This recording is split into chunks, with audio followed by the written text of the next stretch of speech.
the Oklahoma Newsroom, you're watching the Press Row. I'm Jenny Carlson here with Barry Trammell, and we're brought to you by Papa John's Pizza. Go online anytime and order your pizza at papajohns.com. Time for Inbox, your email questions answered here on video. Let's get started with this one from Greg. Greg asked, about the 11 a.m. football kickoffs, what should OU fans expect, really? They're supporting a team, granted an ironic, historically powerful team, but a team mired in a second-tier conference playing games principally shown on second-tier TV platforms. What about all that, Barry? Well, I think it's unfair criticism. Yeah. For one thing, we're not talking about Fox Sports 1 or all these 11 a.m. games. There's some, they're on ESPN. Yeah. With some. It's not true crime TV no, that that's they're right. airing That's on. exactly right. We've talked about this, that, you know, ESPN particularly, but other networks are pushing games to the 11 a.m. It's become more desirable than the 2:30. So I don't think that OU's lack of success last season is costing them. You know, in the old days, you could slot out the Big 12 schedule. Yeah.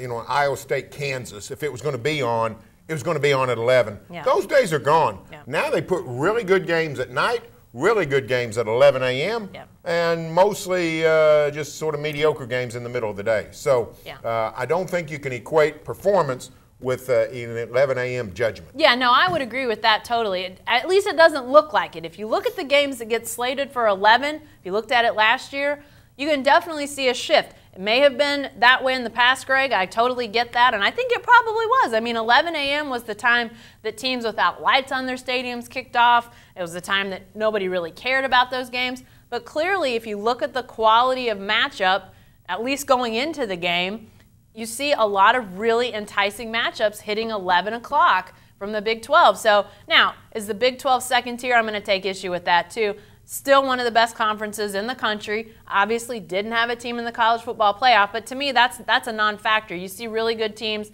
You see Baylor, you see TCU, OU, OSU. You know, basically half the conference that's probably in the conversation for the college football playoff on a pretty regular basis. I think that speaks pretty highly to the quality of the Big 12. All right, let's go back to the inbox. This one comes from Edward. Edward says, I'm very surprised Frank Shannon is back with OU. I believe in second chances, but he needs a chance somewhere else. Barry, this is a topic we're going to be talking a lot about as this season gets going. And I'm with Edward. I'm surprised that OU brought back Frank Shannon also. Now, it's not new. We knew for several months that he was likely going to be back. Now apparently he is back. Zach Sanchez has tweeted it out.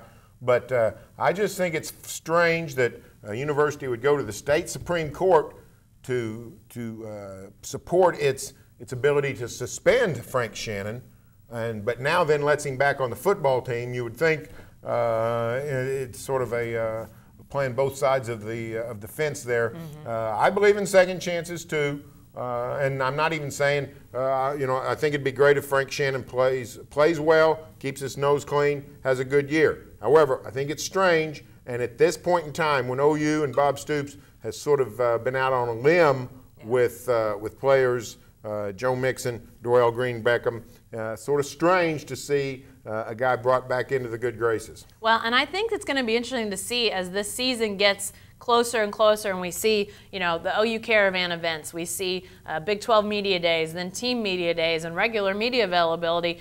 As people start asking questions, you know, a lot of OU fans are women. A lot of OU fans are parents of daughters, or, you know, there's all sorts of people that look at this issue and say, wait a second, my football team is going to have a potentially starting linebacker who was involved with something unsavory towards women, and potentially a guy who's going to play running back on a regular basis who did something also unsavory towards women. I'm not real comfortable with this. I think the Sooners, their coaches, their players are going to have to get used to answering questions about this because it is strange. I mean, let's be honest. And they're going to have to talk about this. It's going to be an issue that's brought up, I think, on a regular basis because they did give these guys a second chance. I just think that's going to be part of the narrative of this next season. All right, Barry, let's go back to the inbox. This one's from Joe.